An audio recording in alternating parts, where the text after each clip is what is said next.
All right, so today we're going to do a deep dive into something that I find really fascinating, and that's incident response and digital forensics. Oh, yeah. It's kind of like stepping into a real-life episode of CSI Cyber, you know? Right. We've got a stack of materials to go through today, a textbook, some articles, even some real-world case examples. I'm really excited to dig in and see what we uncover. Yeah, sounds intriguing.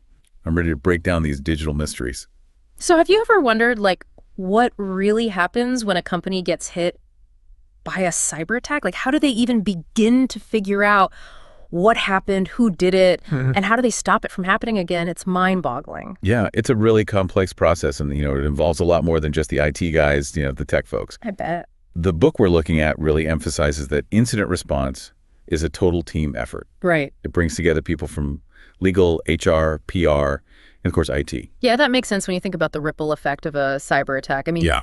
it can impact a company's reputation, obviously, their finances. Oh, absolutely. And it can even lead to legal battles. Oh, yeah, for sure. And it's just like a fire department responding to a blaze. You need that coordinated response. Right. With specialists, the right tools, and a clear plan of action. That's a great analogy. Now, the book also dives into this concept called Locard's exchange principle. Okay. You know, that idea that every contact leaves a trace. It's so fascinating how that principle applies in the digital world as well. Yeah, absolutely. Every click, every download, every email sent and received, it all leaves a digital footprint. Wow. Even the most skilled hackers, the ones who try to cover their tracks, Right. they will inevitably leave behind some trace, some kind of clue. It's like a digital fingerprint. It is.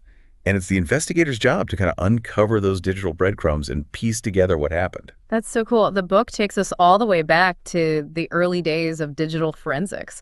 Oh, wow. Starting with the FBI's Computer Analysis and Response Team, CART, which was formed way back in the late 1980s. So it seems like digital forensics has been evolving alongside technology itself. Oh, it definitely has. I mean, the more sophisticated computers and networks become, Right. the more complex the methods for investigating them need to be. I bet. Like, think about that case with Marcus Hess, the hacker who broke into the Lawrence Berkeley National Laboratory back in the 1980s. Oh, yeah, I remember reading about that one. Yeah, that case was a real wake-up call. I bet. It highlighted the need for, dedicated experts in digital forensics because things were obviously changing. Yeah, and then there's this concept of volatile data, which the book describes as being incredibly fleeting. Oh, yeah. It's like a ticking time bomb. If you don't capture it quickly, It's gone. it's gone. Poof.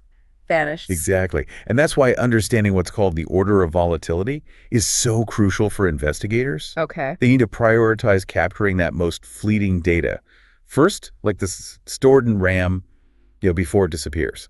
Wow. Super important to get that right away. The book mentions a whole bunch of specialized tools for capturing this volatile data. Right. Things like FTK Imager, WinPMEM, and RAM Capturer. Yeah, those are good ones. So it seems like having the right tools is as crucial in digital forensics as it is in, say, surgery. Absolutely. I mean, just like a surgeon wouldn't use a hammer to perform a delicate procedure. Right. Digital forensic investigators need the appropriate tools for specific tasks.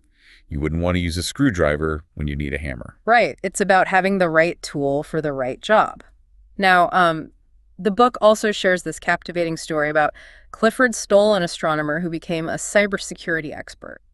He actually used fake documents to lure in a hacker and track their activity. That's so clever. It's a tactic that's still relevant today. Oh, it definitely is. It shows how adaptability and creativity are really crucial in incident response. Yeah. Cyber threats are constantly changing, so our methods for investigating and responding to them have to evolve as well. Yeah. You gotta stay ahead of the game.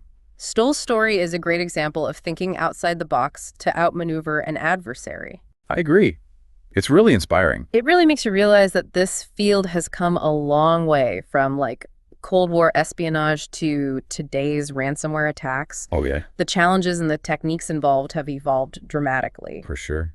And, the motivations behind these attacks are constantly changing, too. I imagine so. That's why incident investigations often go beyond simply figuring out what happened. They delve deeper into the why behind the attack. Right. So it's not just about identifying the attacker. It's about understanding their motives, their goals. Exactly. Yeah. It's like being a detective. Yeah. Piecing together all the clues, right? Yeah. Every digital trace tells a part of the story, and understanding the attacker's motives helps investigators see that bigger picture. It's all connected. It is. And the book mentions this thing called the diamond model of intrusion analysis. Have you heard of that? Yeah, a little bit. Yeah, it's basically a way to visualize those connections between the attacker, their capabilities, the victim, and the infrastructure they used in the attack. I see. So it's like a framework for understanding the whole picture. It is. It helps analysts connect the dots. Now let's talk about a very specific threat that's been making headlines. Okay. Ransomware. Oh, yeah. This is a nasty one. The book uses the Conti ransomware group as a prime example of how these attacks work. Right. Conti, they're pretty sophisticated. Yeah, it seems like their methods are really well coordinated. Yeah, they are. Often they start with those phishing emails. Right. You know, the ones that trick users into clicking on bad links or opening those infected attachments. Oh, yeah, those are sneaky. It's a reminder that no matter how strong your defenses are, human error is often a weak link. It is, unfortunately. People are naturally curious. So once they've tricked someone, what happens next? Well, once they're in, Conti typically uses tools called remote access Trojans, or RATs for short, Oh, yeah, I've heard of those. to gain control of the victim's computer. It's scary how they can basically take over your machine. It is, and from there they can disable security features. They move around within the network laterally. And they're spreading. They are. And finally, they deploy the ransomware. It's like a well-planned invasion. It is. The book even says that Conti often demands ransom payments in cryptocurrency. Right, to make it untraceable. Exactly. It makes it much harder to track the money. And, you know, there's no guarantee of getting your data back, even if you pay the ransom. It's a terrifying thought. Your data essentially held hostage. It is. That's why having robust backups and a solid incident response plan is so essential. Yeah, backups are like your insurance policy in these situations. They are. They can help you recover your data without giving in to those attackers' demands. Makes sense. And a good incident response plan ensures a swift and coordinated response. Absolutely, minimizing downtime and damage. Now, the book also dives into this concept called the cyber kill chain, Okay. a framework that basically outlines the stages of a cyber attack. It sounds like understanding this framework can really help organizations build better defenses. Oh, it can. Yeah. By understanding the steps that an attacker typically takes, from that initial reconnaissance to actually exploiting the system, organizations can anticipate those actions. And what? Block them. Exactly. And develop countermeasures at each stage. That's smart. So if we know the route the attacker is likely to take. Yeah, then we can basically set up roadblocks. Oh, like traps. Yeah, making it much harder for them to succeed. That's amazing. Now, this brings us to the importance of threat intelligence. Okay. You know, it's like having a spy network in the cyber world, gathering information on potential threats so you can strengthen your defenses. Exactly. And threat intelligence can come from various sources. Right. From like open source information that's available online to those commercial intelligence feeds that offer more specific and in-depth insights. So you're basically gathering information from all over to stay ahead of the curve. We are. We Yeah. have to.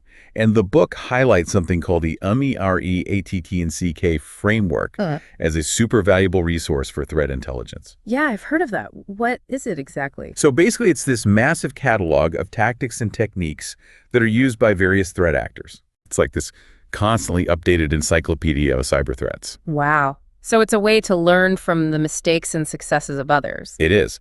And by studying those tactics, organizations can anticipate and mitigate attacks more effectively. It's like having a cheat sheet for understanding how attackers operate. It's a powerful tool for sure. All right, well, that was our whirlwind tour of the basics of incident response and digital forensics. But there's so much more to this world. There is. I'm excited to delve a little deeper into the technical side of things in our next segment. Let's do it. We'll get into the nitty-gritty of how investigators gather and analyze evidence, and we'll even touch on the legal considerations. Ooh, that sounds interesting. Stay tuned, folks, because this deep dive is just getting started. It is. Buckle up. Welcome back to our deep dive into incident response and digital forensics. All right, so last time we talked about the reactive side of things, you know, how organizations respond when a cyber attack actually happens, but what about being more proactive? The book talks about this concept of threat hunting, you know, actively searching for threats that might have slipped past your defenses. Right. It's like being a detective, but instead of a magnifying glass, you're using sophisticated tools and your knowledge of attacker behavior to try to uncover these hidden threats that could be lurking in your network. That's a great way to put it. So how do you even begin to hunt for something that you don't even know is there? It sounds like looking for a needle in a haystack. Well, it starts with having a hypothesis, you know, asking yourself questions like, What if an attacker hiding in our network, but they're being really stealthy?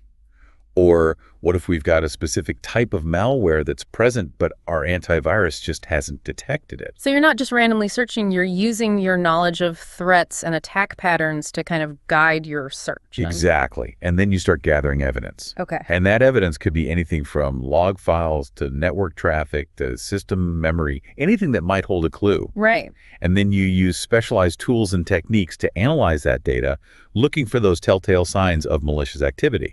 Now, the book mentioned that MITRE ATT&CK framework, again, as a useful resource for threat hunting. How does it apply here? Well, think of MITRE ATT&CK as a playbook of adversary behavior. Okay. And by understanding those plays, you can actually develop much better hunting strategies. You're basically trying to think like the attacker, anticipating their moves and looking for evidence that aligns with their known tactics and procedures. So it's not just about finding the threat. It's about understanding how they got in, what they did, what their goals might be. Exactly. That information is crucial for figuring out how to remediate the situation, Okay. how to kick them out, plug the security holes, and prevent them from coming back. And speaking of evolving threats, let's talk more about ransomware. We touched on it before, but the book really dives into the anatomy of these attacks, breaks them down into these distinct stages. Yeah, and understanding those stages is crucial for building effective defenses. It's like studying the blueprint of a building to identify potential weaknesses and reinforce them. That's a great analogy. So where does a ransomware attack typically begin?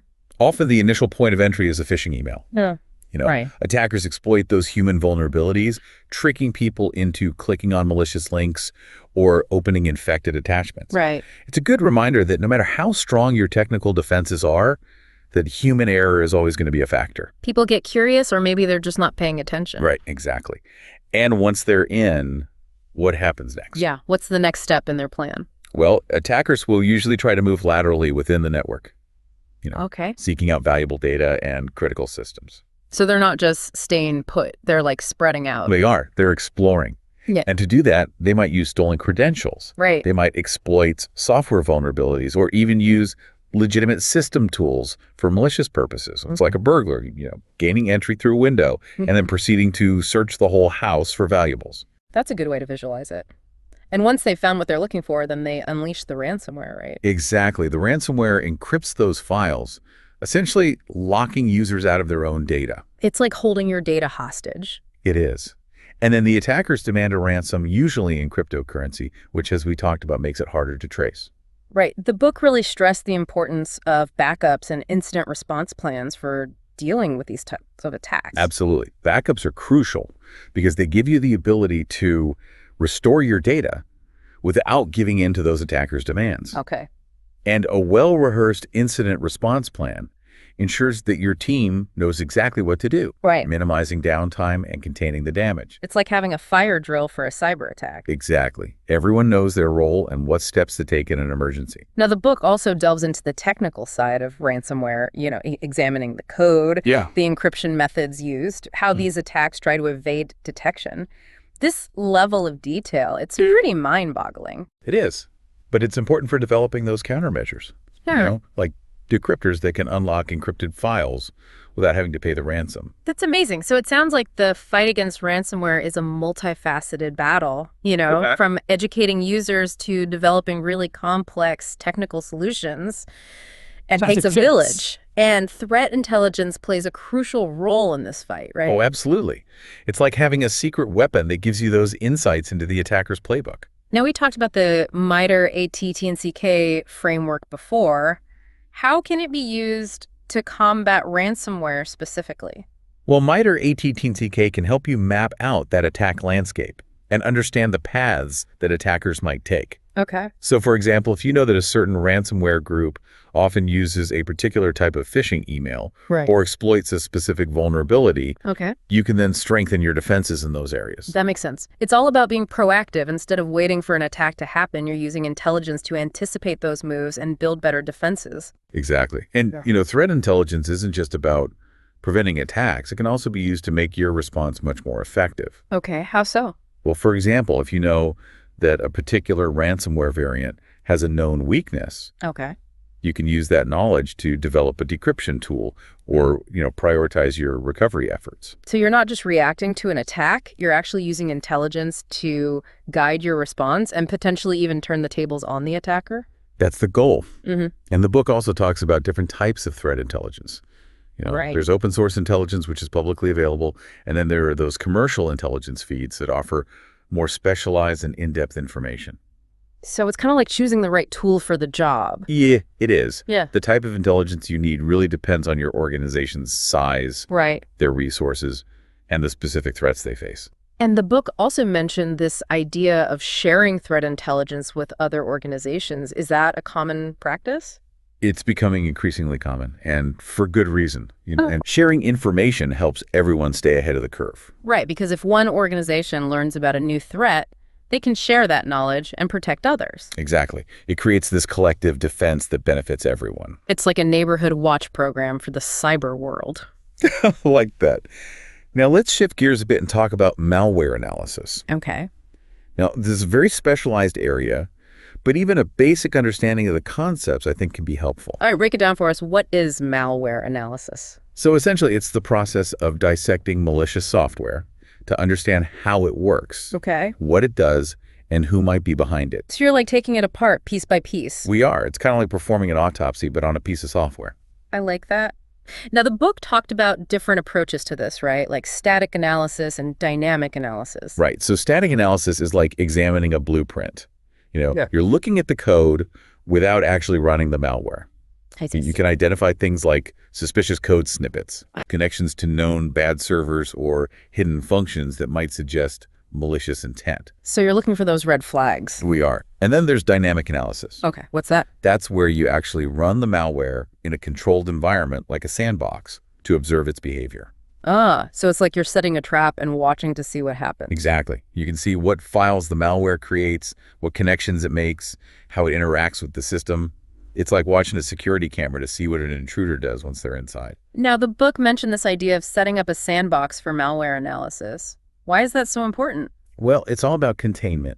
Okay. You don't want to analyze malware on your actual system because that could risk infecting your own computers. Right, that would be bad. It would.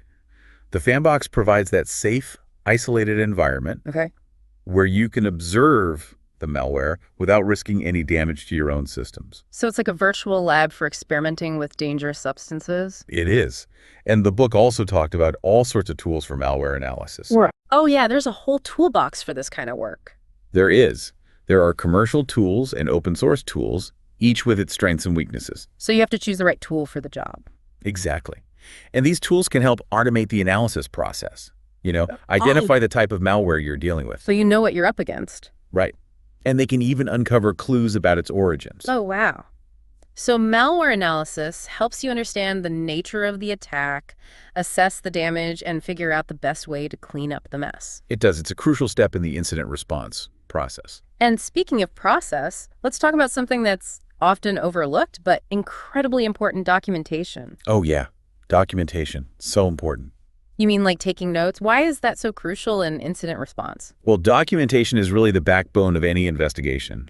Think of it like a detective's notebook, It's how you track your progress, support your findings, communicate your results to others. Right. So it's not just about doing the work. It's about recording what you did and what you found. Exactly. Without good documentation, it's really hard to build a solid case or, even learn from your experiences. So what kind of things should you document during an incident? Everything. The dates and times of events, the details of your findings, the steps you took to collect evidence, the tools and techniques you used. It all needs to be recorded. Wow, that's a lot of information. It is. But it's important. And it's not just about writing things down, Okay. It's about being clear, concise, and accurate. Your documentation needs to be factual and unbiased, presenting the evidence in a way that allows others to understand your findings. It's like writing a report for a scientific experiment. It is. And the book mentioned different types of reports that might be created. Are they all the same? Not necessarily. Yeah. You might have a highly technical report for the IT team, Right. an executive summary for management, Right. and maybe a legal report for legal proceedings. So different audiences, Yeah. different levels of detail. Exactly. Each report serves a different purpose and audience, but they all share the common goal of clearly communicating those findings of the investigation. So documentation is like creating a historical record of the attack, right? So you can go back, analyze what happened, and hopefully prevent similar attacks in the future. Precisely. It's all about learning from your experiences and continuously improving that security posture. And speaking of communication, that's another crucial aspect of incident response, isn't it? It is. Effective communication is vital for a successful response. Okay. You need to keep stakeholders informed, Right. coordinate your efforts, make sure everyone's on the same page. So everyone's working together towards the same goal. Exactly. It's like conducting an orchestra. Yeah. Everyone needs to be playing in sync to create that harmonious music. I like that analogy. Now, the book talked about different communication channels. It's not just about those formal reports, right? Right. You might have informal updates, Okay. status meetings, Okay. phone calls, Phone call. email. So it's about using a variety of methods to get the message across. It is. And the key is to tailor your message to your audience. You might need to explain technical details to your IT team, give a high-level overview to management, and provide reassurance to your customers or clients. So it's about speaking the right language for the right audience. Exactly. And it's also important to be mindful of legal and reputational implications when communicating about an incident. Right. What you say and how you say it can have a big impact. It can. That's why having those clear communication protocols in place beforehand is so important. So you're not scrambling to figure things out in the middle of a crisis. Right. Everyone should know who to contact, how to escalate issues, and what information is okay to share during an incident. And so it's like having a script for a play. Everyone knows their lines and cues, and the performance goes smoothly. Exactly. Now let's zoom out a bit and talk about the bigger picture, the evolving threat landscape. As we've discussed, the cyber world is constantly changing, with new threats emerging all the time. It can feel overwhelming trying to keep up. It sounds daunting. It's like trying to hit a moving target. It can be. But the good news is that there are things that organizations can do to make themselves less vulnerable. Okay. Give us some hope here. Well, the book emphasizes the importance of a layered security approach, Okay. combining multiple security measures to create a more robust defense. So it's not enough to just have a firewall. What else should organizations be doing? Think of it like building a castle, Okay. I like where this is going. You need those strong walls of moat guard towers, multiple layers of defense. So you're protecting yourself from all angles. We are. So you start with a strong perimeter, your firewall and intrusion detection systems. Okay. That's the first line of defense. It is.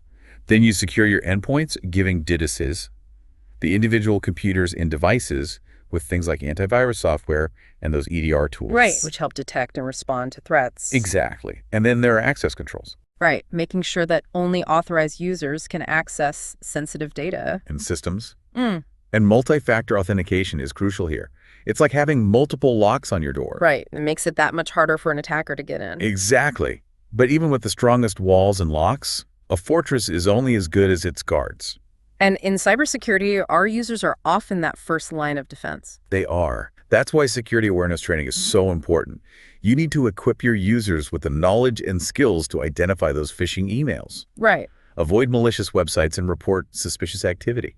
They're like your eyes and ears on the ground. Right. So they're helping to spot those early warning signs of an attack. Exactly. It's all about creating that culture of security where everyone understands the importance of cybersecurity. And feels empowered to play their part in protecting the organization. Exactly. It's not just about the technology. It's about the people, the processes, and fostering that mindset of security awareness. Now, what happens if, despite all of our best efforts, a breach does occur?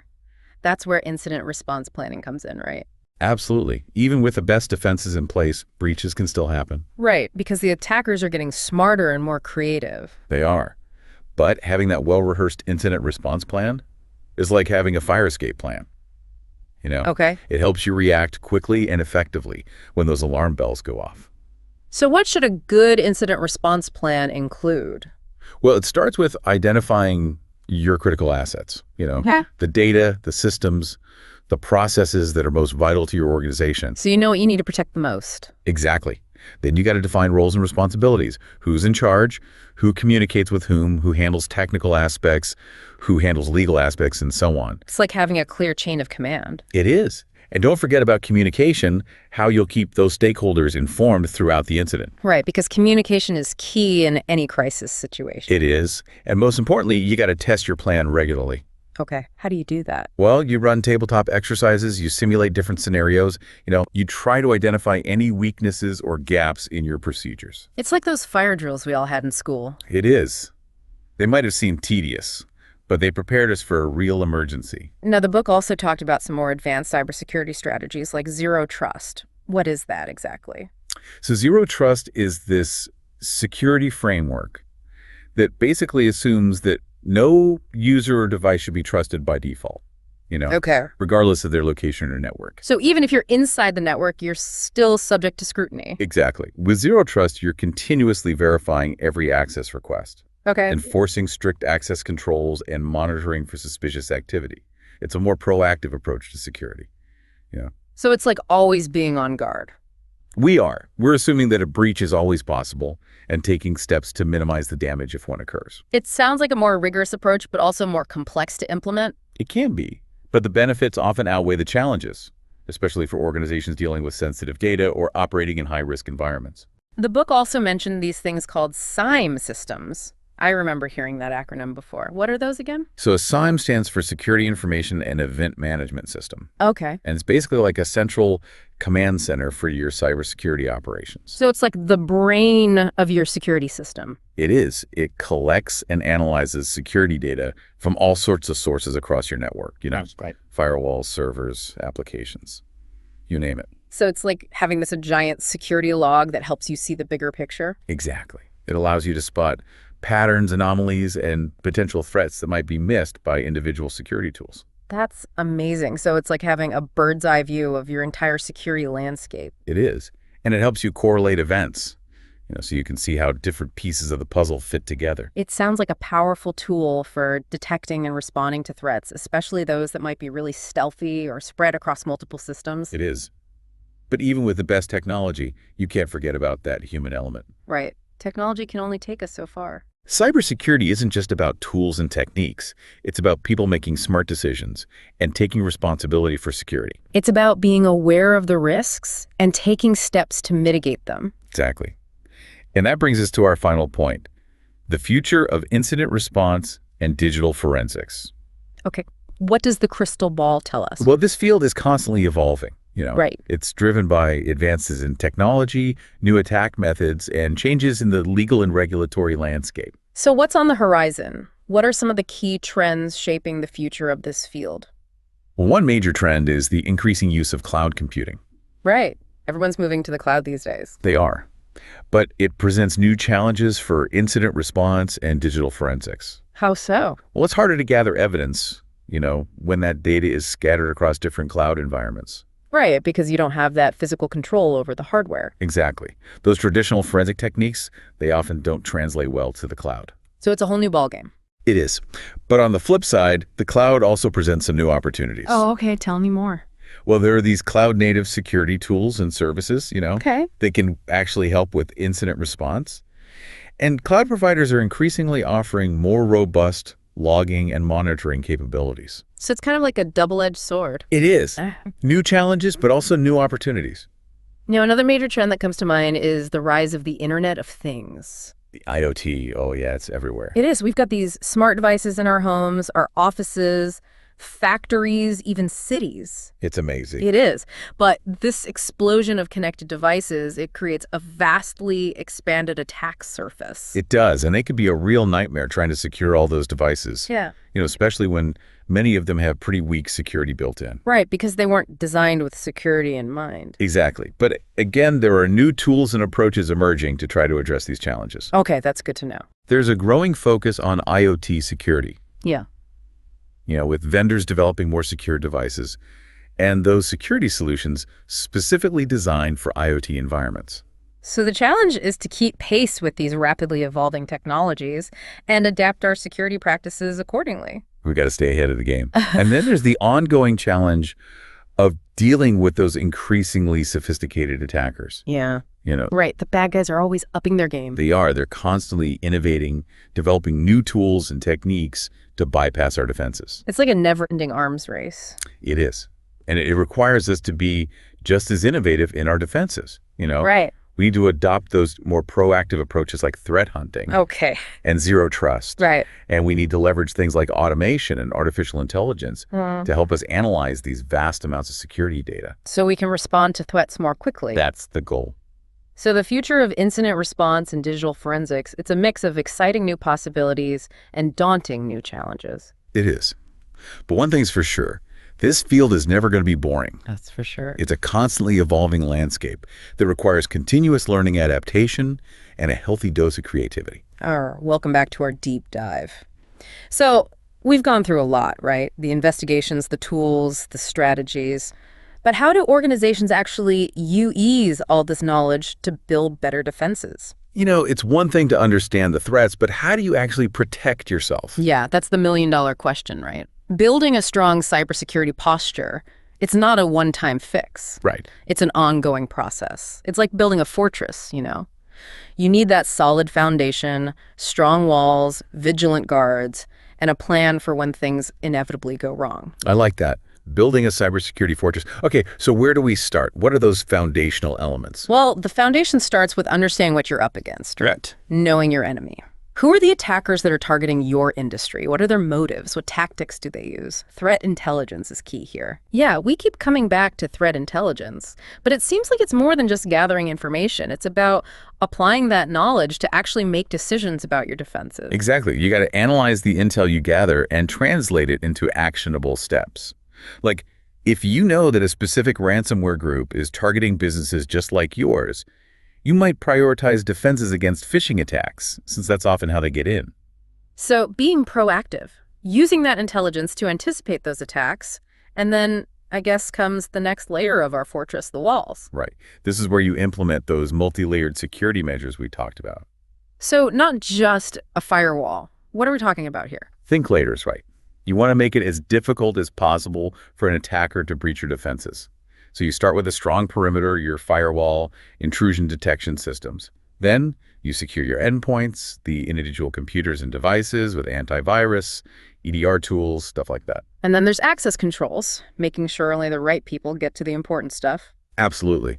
And multi-factor authentication is huge GE here. Yeah. Like having multiple locks on your door. Right. Makes it much harder to break in.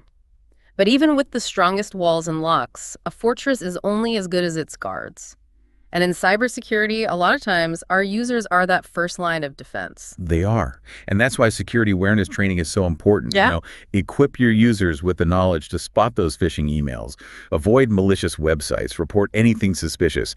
They're your eyes and ears. It's like creating a culture of security, right? Where everyone understands the importance and feels empowered to do their part. Exactly. It's not just about the tech, it's about the people and processes too. Okay. But let's say, despite your best efforts, a breach does happen. That's where that incident response plan comes in. Right, because even with the best defenses, things can still go wrong. They can, but having that plan is like having a fire escape plan, Yeah. It helps you react quickly and effectively when those alarm bells go off. So what goes into a good incident response plan? It starts with knowing what you need to protect the most, right? Identifying your critical assets, the data, the systems, the processes that are essential. Then you define roles and responsibilities. Who's in charge? Who talks to whom? Who handles tech, legal, all that. Like a chain of command. It is. And super important, don't forget communication, keeping everyone in the loop. And honestly, the most important thing is to test your plan. Like actually practice it. Yeah. Run through those tabletop exercises, simulate different scenarios, find those weaknesses in your procedures, like those fire drills we had in school. Right. It might have seemed silly, but they prepped us for a real emergency. That's it. Now, the book also talked about some fancier strategies like zero trust. Oh, yeah, zero trust. What's that all about again? So zero trust, it's a framework that assumes no one and nothing should be trusted automatically, inside or outside the network. So even if you're already IN, you're still under suspicion. Right. You're continuously verifying, enforcing those strict controls, watching for anything fishy. It's a super proactive approach. Assume a breach is always possible and be ready to minimize the damage. Sounds intense. It can be, but it's worth it, especially if you're dealing with really sensitive data or operating in a high-risk environment. Now, another thing I remember the book talking about, those SIEM systems. SIEM. Yeah, that stands for Security Information and Event Management. Basically, it's like your cybersecurity command center. So all the info goes there. It does. It collects security data from all over your firewalls, servers, applications, everything. It lets you see the big picture, spot patterns, anomalies, threats that individual tools might miss. Powerful stuff. It's like having that bird's eye view, connecting all the dots. It is. But even with all the best tech in the world, you can't forget the human element. Cybersecurity, it's not just about tools. It's about people making good choices. Right. Staying informed, being cautious. Exactly. And that leads us to our final stop on this deep dive, the future of incident response and digital forensics.